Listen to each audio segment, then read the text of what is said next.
नमस्कार बच्चों, Isha classes online education में आपका एक बार फिर से स्वागत है। देखिए बच्चों, हमारा जो 10th क्लास का 4th चैप्टर चल रहा है कवि देव, उसके बारे में हम लोग पढ़ रहे थे। इससे पहले वाला जो वीडियो था उसके अंदर हम लोग इस बात को पढ़ चुके हैं कि कवि देव का जीवन परिचय क्या है, उसका साहित्यिक परिचय क्या है, कौन कौन सी उसकी रचनाएं हैं और उसकी प्रसिद्धि का कारण क्या है।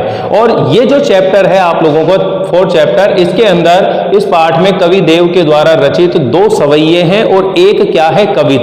तो ये जो 2 सवैये हैं, इनमें से जो पहला सवैया है वो पिछले वाले वीडियो में हम लोग पढ़ चुके हैं। अगर आप लोगों ने वो वीडियो नहीं देख रखे हैं तो एक बार आप लोग YouTube प्लेलिस्ट में जाकर के मेरे चैनल पर आपको वो वीडियो मिल जाएंगे, वहां से आप लोग देख लीजिए और उसको समझने की कोशिश करिए। आज के इस वीडियो के अंदर हम लोग बाकी के बचे हुए जो एक सवैया है और एक कविता है उनका हम लोग अनुवाद पढ़ेंगे और उनकी व्याख्या भी करेंगे। और एक ध्यान दीजिएगा बच्चों, वीडियो को बिल्कुल भी स्किप करके ना जाइएगा, क्योंकि बीच बीच में कई पंक्तियां होती हैं जिसके क्वेश्चन बना करके और उसके उत्तर देने की मैं कोशिश करता हूं। तो आप लोगों को यह चैप्टर बिल्कुल अच्छे से समझ में आ जाएगा। तो आप लोग बिल्कुल जुड़े रहिए। अगर चैनल को सब्सक्राइब नहीं किया है तो सब्सक्राइब कर दीजिए ताकि आपको समय पर नोटिफिकेशन मिलते रहे। तो चलिए देखते हैं हम लोग। सबसे पहले ये जो सेकंड सवैया है, दूसरा जो सवैया है, इसके बारे में हम लोग पढ़ रहे हैं। ध्यान से समझने की कोशिश करिएगा। कवि जो देव है, इसके अंदर श्री कृष्ण जी के रूप सौंदर्य की बात हो रही है और उसके अंदर कोई गोपी जो है उसकी आंखें इतनी आसक्त हो गई हैं कि वो चाहकर के भी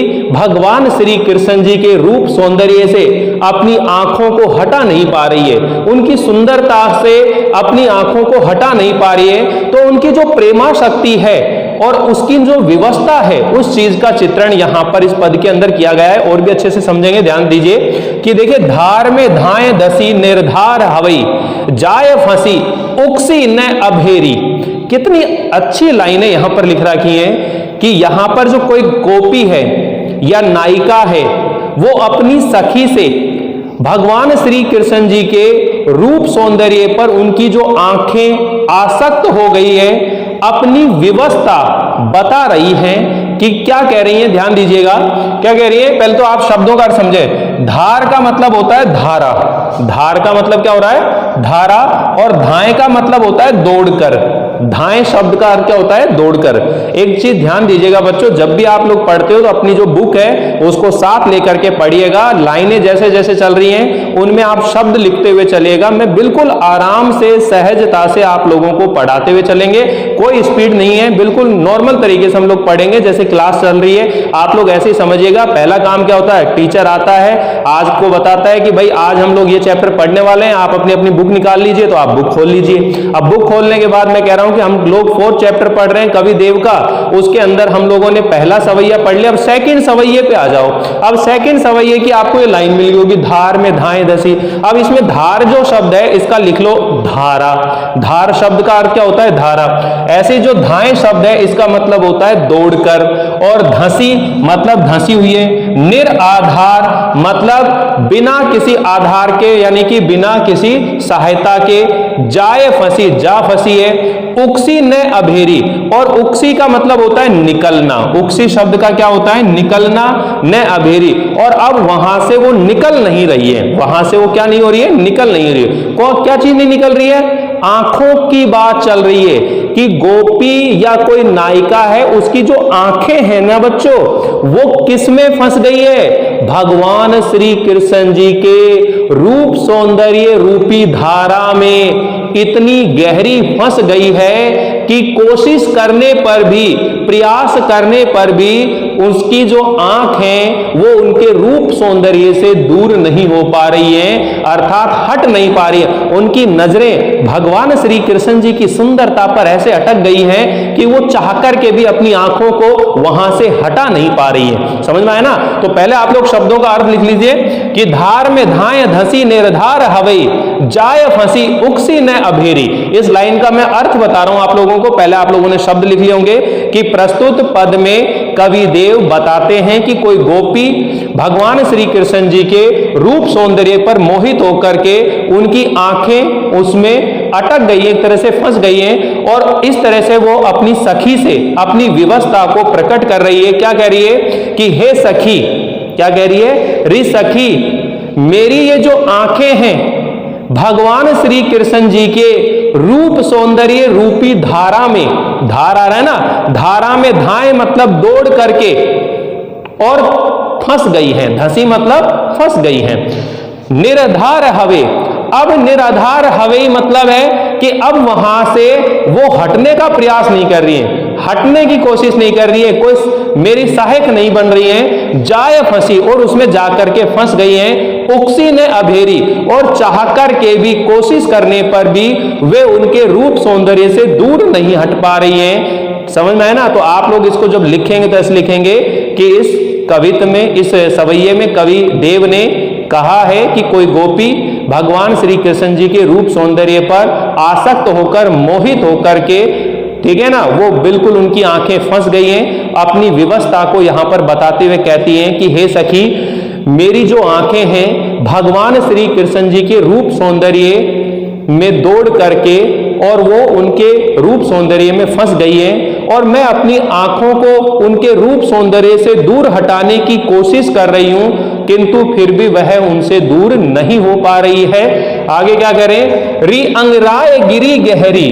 कि हे सखी, री का मतलब रे सखी, हे सखी अंगराई गिरी, ये तो अंगड़ाई लेकर के इतनी गहरी गिर गई है, गही फेरी फिरे, ठीक है। और इसे गही का मतलब ग्रहण करना होता है एक तरह से, अर्थात फेरी मतलब फिर से, इसको फिर से पकड़ करके मैं ग्रहण करने की कोशिश करूं, फिर वो घिरी नहीं घेरी, और लेकिन वो फिर से घिरने की, जैसी भी मैं कोशिश करती हूं घेरने की, वो फिर मेरे से नहीं घेरी।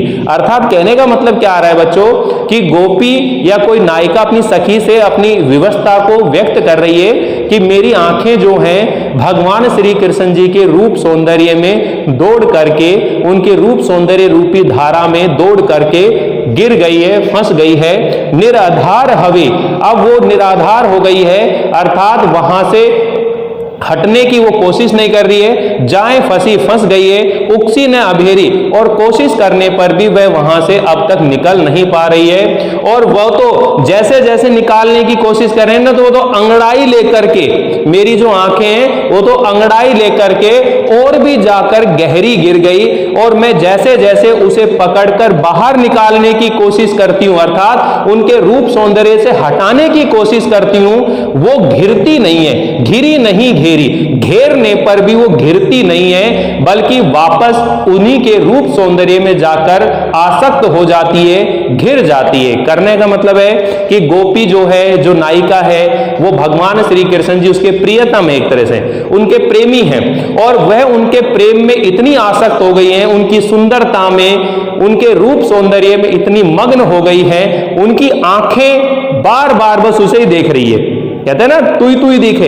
ऐसी गोपियों को भगवान श्री कृष्ण जी का रूप सौंदर्य जो है दिखाई देता रहता है, और उन्हीं के रूप सौंदर्य में वो डूबी रहती हैं। अब गोपी जो हैं भगवान श्री कृष्ण जी के उस रूप सौंदर्य या उनके प्रेम से दूर हटने की लाख कोशिश करती हैं, किंतु वह उनसे दूर नहीं हो पाती हैं, और बार बार कोशिश करने पर भी वो उसी में ही डूबी रहती है, उनके रूप सौंदर्य में खोई रहती है। देव कछु अपनो बस ना, अब कवि देव ये कहते हैं कि यहां पर वह जो गोपी है या जो नायिका है, वो अपनी सखी से कह रही है कि हे सखी, अपनो बस ना कछु, इसमें मेरा कुछ बस नहीं चल रहा है, अर्थात मैं अपनी आंखों को उनके रूप सौंदर्य से दूर हटाना चाहती हूं, लेकिन इस काम में मेरा कोई बस नहीं चल रहा है, अर्थात ये मेरे बस से बाहर होता जा रहा है। रस लालच, उनके आनंद के लालच में, लाल, लाल का मतलब भगवान श्री कृष्ण जी के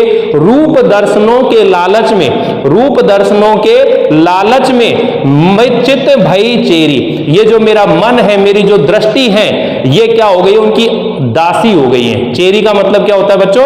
दासी होता है, ठीक है ना, कि ये जो मेरी आंखें हैं, ये भगवान श्री कृष्ण जी के रूप सौंदर्य के आनंद में ये तो उनकी क्या बन गई है, दासी बन गई हैं, और मेरा इन पर अब कोई बस नहीं चल रहा है, मैं चाह करके भी उनके रूप सौंदर्य से अपनी आंखों को हटा नहीं पा रही हूं, ठीक है। बेगी ही बूढ़ी गई पंखियां, ठीक है, बेगी का मतलब लिख लेना शीघ्र, बेगी का मतलब क्या होता है, शीघ्र, बूढ़ी का मतलब होता है डूब जाना, बूढ़ी शब्द का अर्थ क्या होता है, डूब जाना, गई पंखियां, आँखियां मधु की मक्खियां, मधु का मतलब होता है शहद, मधु का मतलब क्या होता है शहद, आँखियां, ठीक है। मेरी जो आंखें हैं वो तो मक्खियां भाई मेरी, मक्खियां भाई हो गई मेरी, मेरी आंखें तो मधुमक्खियां हो गई हैं।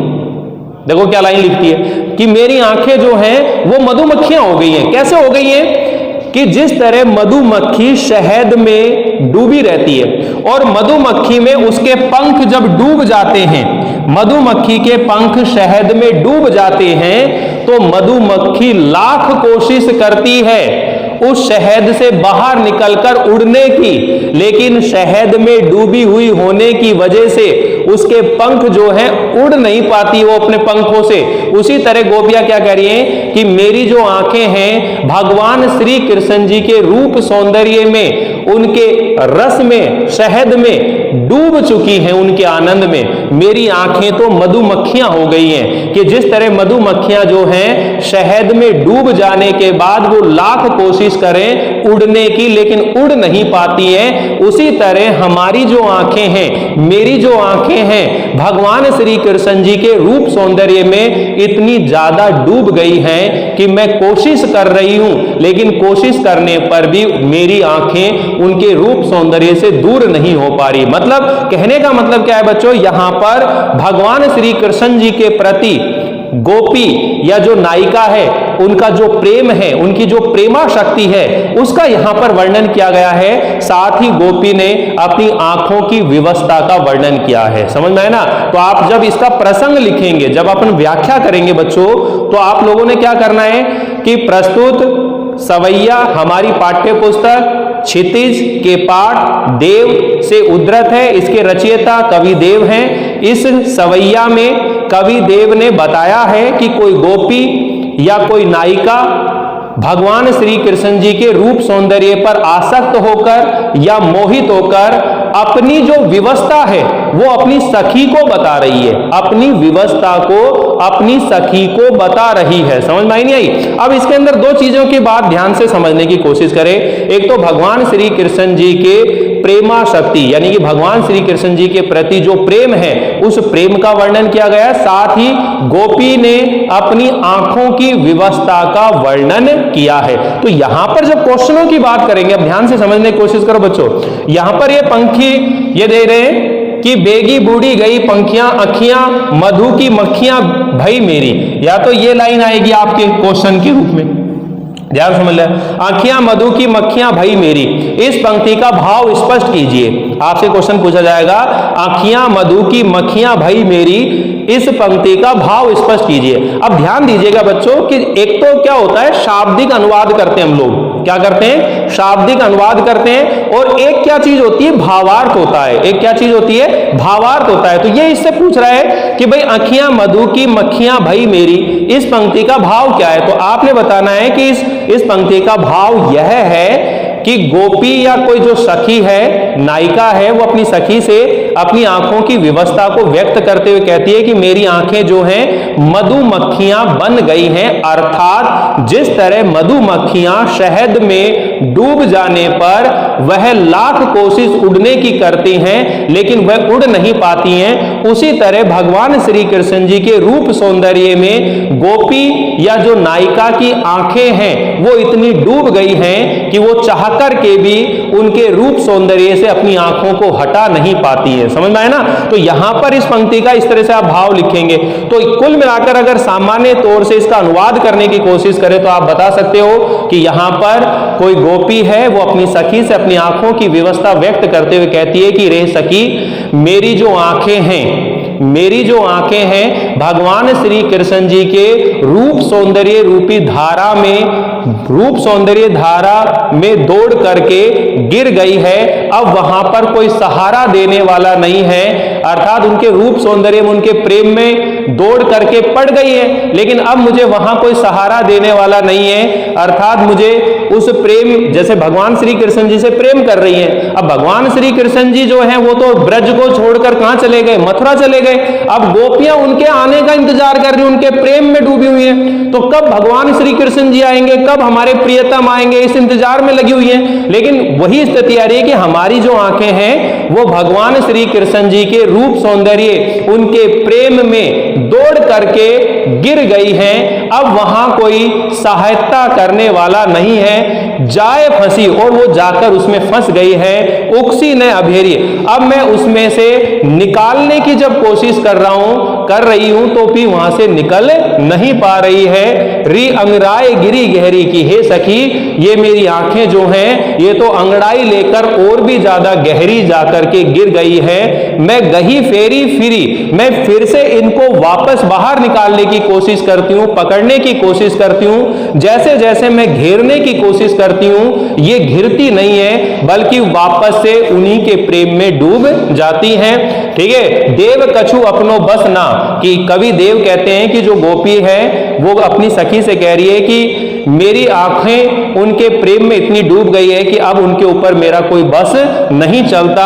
रस लालच लाल चितई भई चेरी, और मेरी आंखें जो हैं वो तो भगवान श्री कृष्ण जी के रूप आनंद के लालच में उनकी दासी बन गई है, उनकी दासी बन गई, उनकी सेवक बन गई है। और जैसे मेरी आंखें मानो मधुमक्खी बन गई है, कि जैसे मधुमक्खियां जो होती हैं वो जब शहद में डूब जाती है उनके पंख, तो फिर वे कोशिश करने पर भी उसमें उड़ नहीं पाती हैं। उसी तरह मेरी आंखें जो हैं भगवान श्री कृष्ण जी के प्रेम में, उनके मोह में, उनके सौंदर्य में इतनी डूब गई हैं कि मैं चाह कर के भी अपनी आंखों को उनसे दूर नहीं कर पा रही हूं, अर्थात उन्हें देखने बिना मैं नहीं रह पा रही हूं। समझ में आया बच्चों? तो ये तो इसका अनुवाद था। अब ये एक और लास्ट कवित बचा हुआ है। मैंने कहा ना आपसे 2 सवैया हैं और एक कवित है, तो 2 कवित का अनुवाद हो गया। एक पहला जो सवैया था उसका अनुवाद हम लोगों ने पहले पढ़ चुके हैं पिछले वाले वीडियो में। ठीक है, अब ये लास्ट है, इसके अंदर इसको ध्यान से समझिएगा। इसके अंदर किस चीज का वर्णन किया गया है, पहली बात तो ये समझिएगा। इसमें कोई गोपी है, नायिका है, वो अपनी स्वप्न अवस्था, अपने सपने का, अपने स्वप्न का वर्णन कर रही है। समझ में आया ना?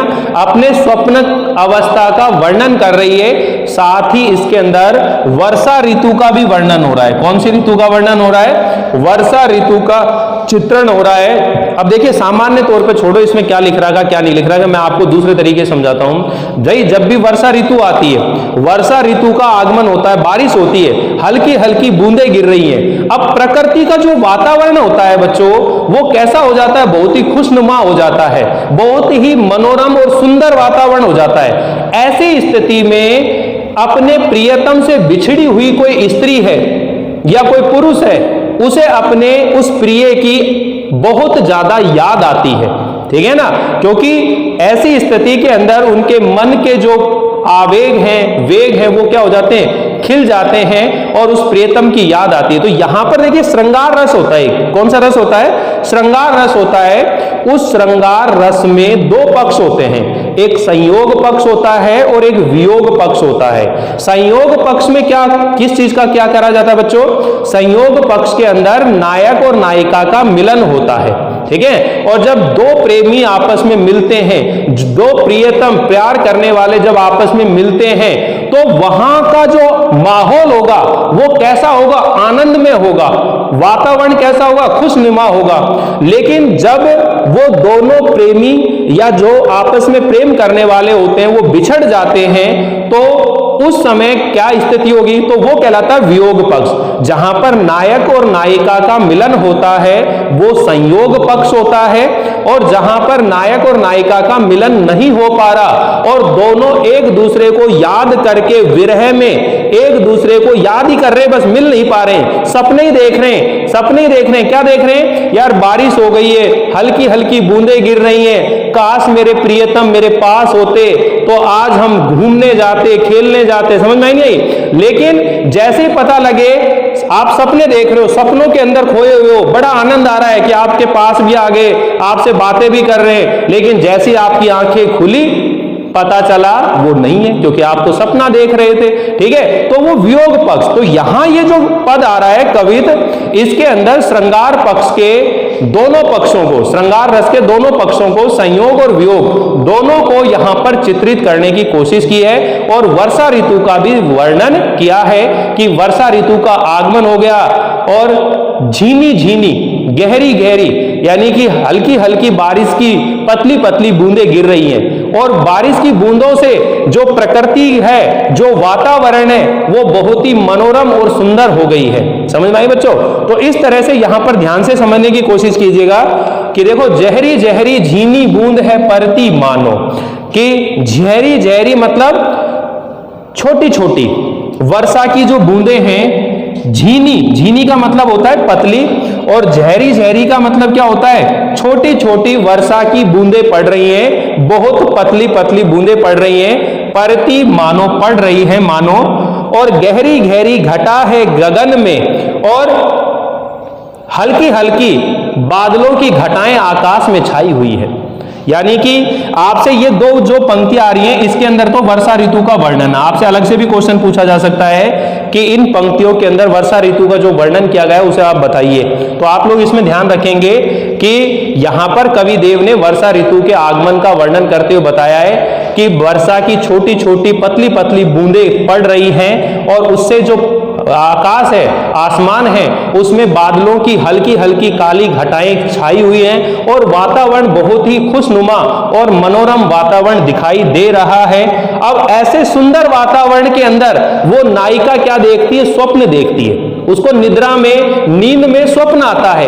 क्या स्वप्न आता है? आनी कहो श्याम मोसू, सपने में वो सखी जो है अपने स्वप्न का वर्णन कर रही है कि हे सखी, कि मुझे सपने में मेरे जो प्रियतम है भगवान श्री कृष्ण जी, उन्होंने मुझे आने के लिए कहा, उन्होंने मुझे बुलाया, और क्या कहा? चलो झूली दे के आजू, कि आज हम झूला झूलने चलते हैं, आज हम झूला झूलने के लिए चलते हैं। चलो झूली बे के आजू, यानी कि चलो चलते हैं, झूली बे मतलब झूला, आजू मतलब आज। ये बात कहां हो रही है? सपने में हो रही है। और कौन बता रहा है? कोई सखी है जिसको सुना रही है। कौन? गोपी।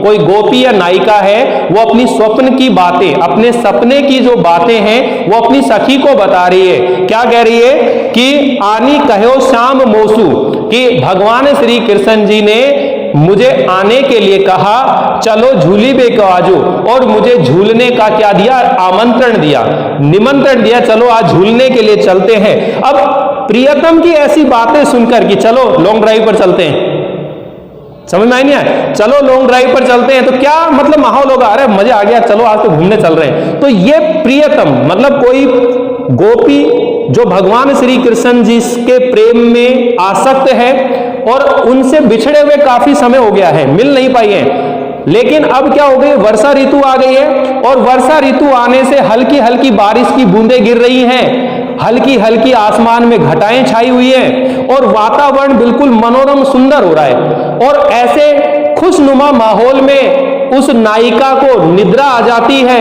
नींद आ जाती है, और वो नींद में स्वप्न देखती है। स्वप्न देखती है कि आज उनके जो प्रियतम है भगवान श्री कृष्ण जी, उन्हें अपने साथ झूला झूलने का निमंत्रण दे रहे हैं। वो उन्हें कह रहे हैं कि चलो आज हम झूला झूलने के लिए चलते हैं। अब इस बात से वो गोपी, वो नायिका फूली न समाई, फूली न समाई। देखो, फूली न समाई मतलब इतनी अधिक प्रसन्न होती। फूला न समाना एक मुहावरा होता है, जिसका मतलब क्या होता है? अत्यधिक प्रसन्न होना। अपने प्रियतम भगवान श्री कृष्ण जी की ऐसे निमंत्रण को सुनकर, ऐसे वातावरण में वो बिल्कुल फूली ना समाई, अर्थात अत्यधिक प्रसन्न हो गई, प्रसन्नचित हो गई। अब वो प्रसन्नचित हो गई तो क्या करेगी? चलने के लिए उठेगी नहीं उठेगी? चलने के लिए उठेगी। तो भाई ऐसी हऊ मगन, और इतनी मग्न हो गई प्रसन्नता में, इतनी खिल गई, वो मग्न हो गई, डूब गई प्रसन्नता में, और चाहती उठई, और वह जैसी उठना चाहा, चहती उठई, उड़ी गई सो निगोड़ी नींद। निगोड़ी का मतलब होता है निर्दयी। और जैसी वह अपने प्रियतम भगवान श्री कृष्ण जी के साथ चलने के लिए उठने लगी, वैसे ही उनकी जो नींद है वो उड़ गई, क्योंकि वो तो सपना देख रही थी ना, नींद में देख रही थी। अब देखिए, अपने प्रियतम से मिलन का जो सुख अब तक ले रही थी, जैसी नींद खुली तो सपना भंग हो गया, सपना टूट गया। सपना टूट गया तो उसे दुख होगा या सुख मिलेगा? भाई अभी तक तो अपने प्रियतम के साथ घूम रही है, झूला झूल रही है, सपना देख रही है और निमंत्रण दे रहे हैं, और जैसे वो चलने के लिए तैयार हुई, उठने की कोशिश की, सपना टूट गया, सपना भंग हो गया। और सपना टूट गया तो प्रिय मिलन का जो सुख था वो किस में बदल गया? दुख में बदल गया, कष्ट में बदल गया। ठीक है ना? चाहती उठोई उड़ी गई सो निगोड़ी नींद, और वह उठना चाहती है, उठने लगी, उड़ी गई सो निगोड़ी नींद, और उनकी जो निर्दयी, निगोड़ी का मतलब निर्दयी होता है, नींद क्या हो गई? उड़ गई। सोए गए भाग मेरे, और ऐसी स्थिति में वो गोपी नायिका कहती है कि मेरे तो भाग ही क्या है, सो गए जागी व जागन में, कि जैसे मैं जागी, मैं अपनी नींद से जागी तो मेरे भाग ही सो गए। बड़ा दुर्भाग्यपूर्ण रही ये घटना। तो यहां पर देखिए क्या घटना यहां पर क्वेश्चन आएंगे बच्चों, यहां पर क्या क्वेश्चन आने वाला है कि सोए गए भाग मेरे जागी व जागन में, गोपी या नायिका के भाग क्यों सो गए?